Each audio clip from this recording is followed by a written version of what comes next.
Hello, and welcome to my cozy little nook. I know things are pretty scary out there today, so I don't mind if you want to come sit with me and join me for a fireside chat. I'm Chimera Bites, I use he, it, they pronouns, although I'm known by a multitude of other names as well. I post silly clips here on YouTube, and I consider myself a casual, hobbyist artist of sorts. I love to draw and write, especially when it comes to furry art, as well as today's topic, which is near and dear to my queer little heart, self-shipping. Now, what exactly is self-shipping? Self-shipping, or yume shipping in Japanese-specific circles on sites like Twitter, is a term that refers to someone shipping or pairing themselves with fictional characters. In some cases, it it may be confused for the enthusiastic community of people who pride themselves on managing their own shipping processes in their businesses, but that isn't the type of self-shipping I'm here to discuss. Now, why am I so enthusiastic about self-shipping, you may ask? Well, for several reasons. For one, I am autistic, and self-shipping is one of my special interests. I love my own ships, and I also enjoy getting to know other self-ships as well. Second, I find it fun to imagine how I would interact with fictional characters in a rich, dynamic, immersive fictional world. I've always been an intensely creative person with a rich inner world, and I have always adored fiction. And getting to imagine myself in these other worlds brings me intense joy. Third, I use it as a coping mechanism. Without going into too much detail, I've been through a lot in my lifetime, being almost 25 years old, and self-shipping gives me a way to repair the broken pieces of my heart, express myself in ways I've been too afraid to, and overall just have a healthy way to heal. Fourth, I am genuinely attracted to fictional characters. I am on both the aromantic and asexual spectrums, and part of my aro and asex entities includes partial attraction to fictional characters. Although I distinguish my relationships with fictional characters from real people, I do, in some regard, treat them with similar respect I would have for dating a non-fictional person. And remember, anyone can have any reason for being engaged with self-shipping. It can be a hobby, a lifestyle, or just a casual thing. For some people, it's what really makes them happy. For others, it's a thought exercise. Some people just do it to do it. Regardless of the reason, all of them are equally valid.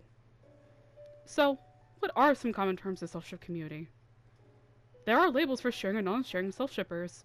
Essentially, these mean whether or not someone is okay with interacting with someone who ships themselves with the same characters.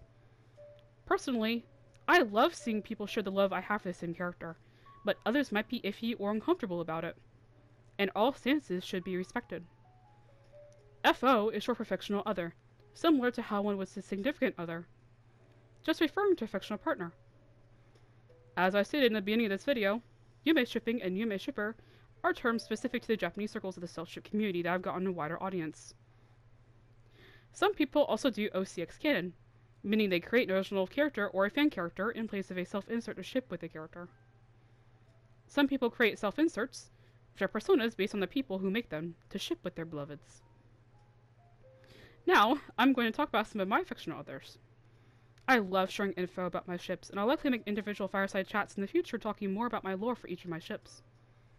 My primary ships right now involve the following characters. First one is Chance from the Roblox game Forsaken. For those unfamiliar, Chance is a gambling addict who often visited a casino run by the Sinalium Mafia family.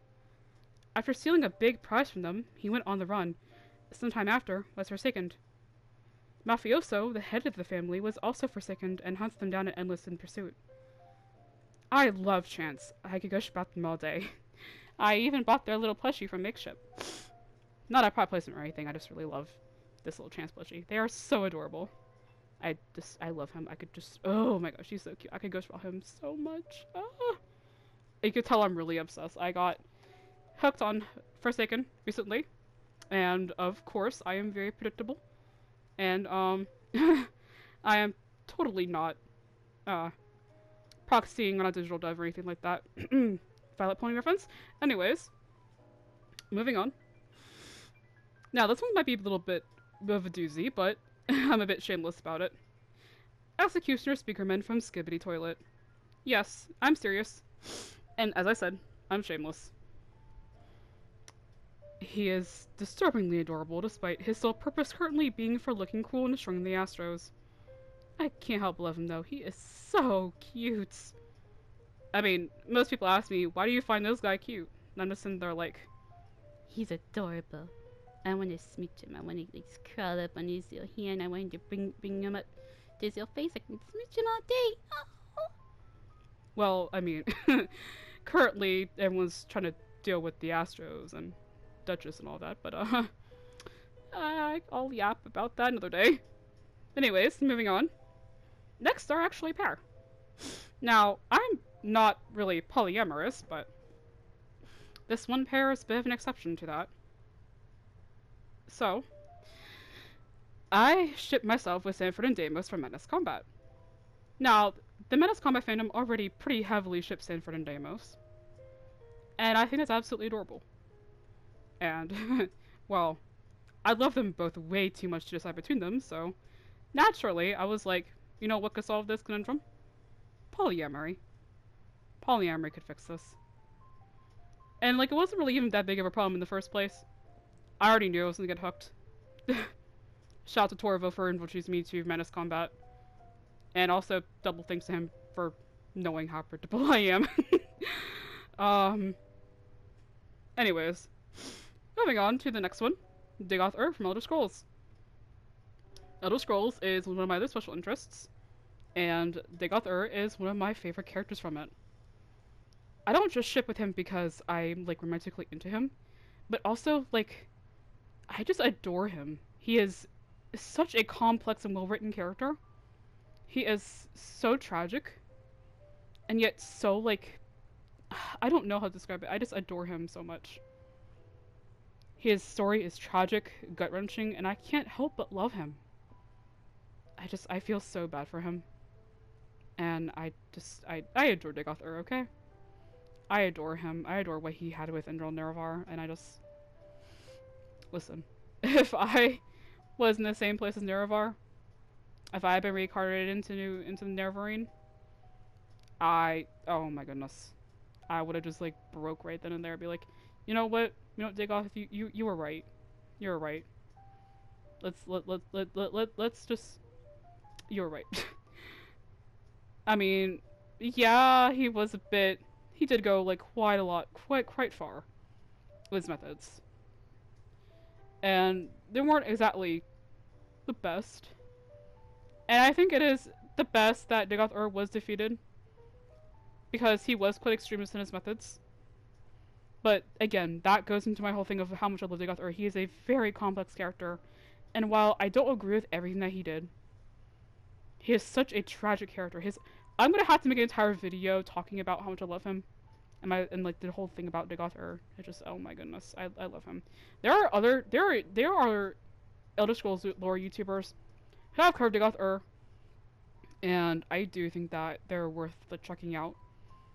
I can't think of any specific ones at the moment, but I do think that they are worth looking at because, again, Elder Scrolls has some really funky lore, but I think that Morrowind, Oblivion, in particular, have, like, some of the best, most interesting lore. Especially when it comes to, like, Morrowind in general. Has some, like, the most richest lore.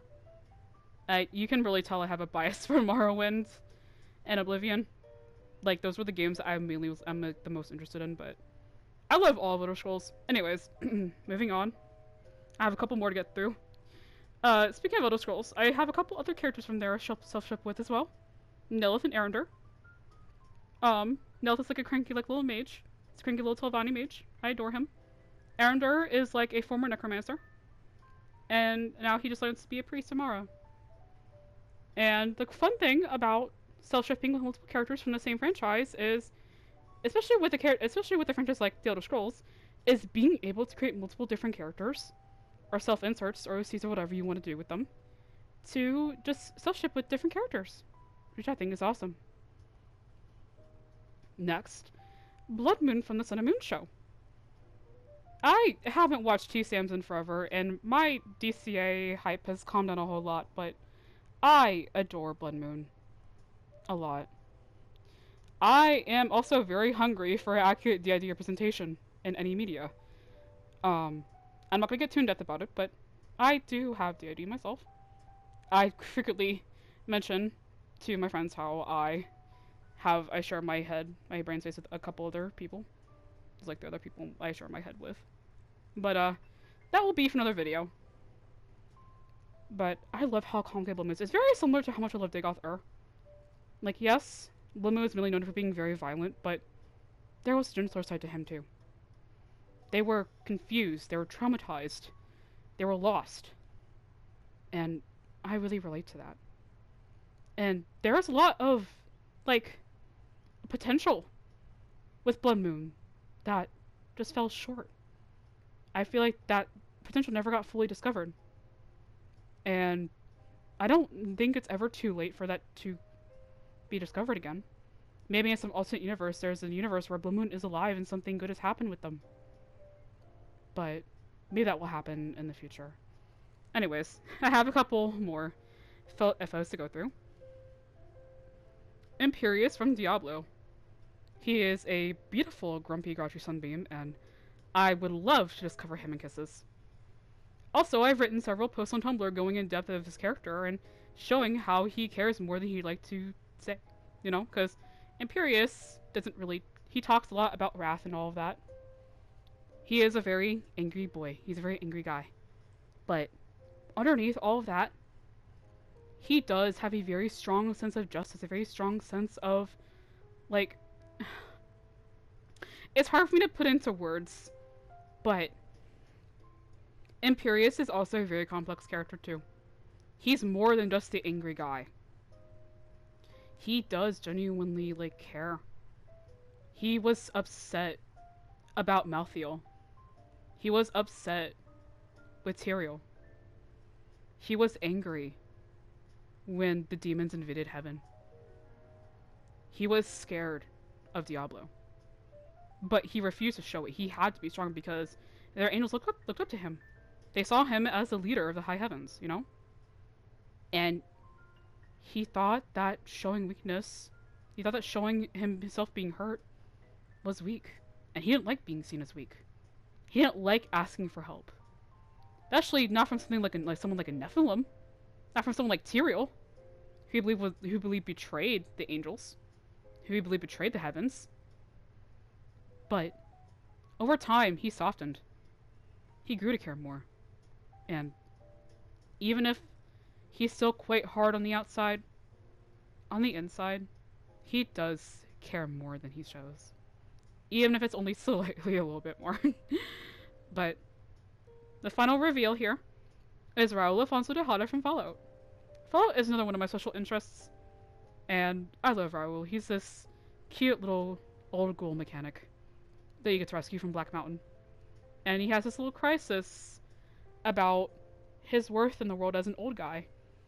And you get to set him on this path, on this journey of rediscovering himself. And just, you get to bond with him, and I think that's beautiful. You get to show him, you know, if you give him this chance, you get to show him that he still has purpose. That he still matters. In a world where everything seems so scary, you get to show him a little bit of peace. You get to show him kindness.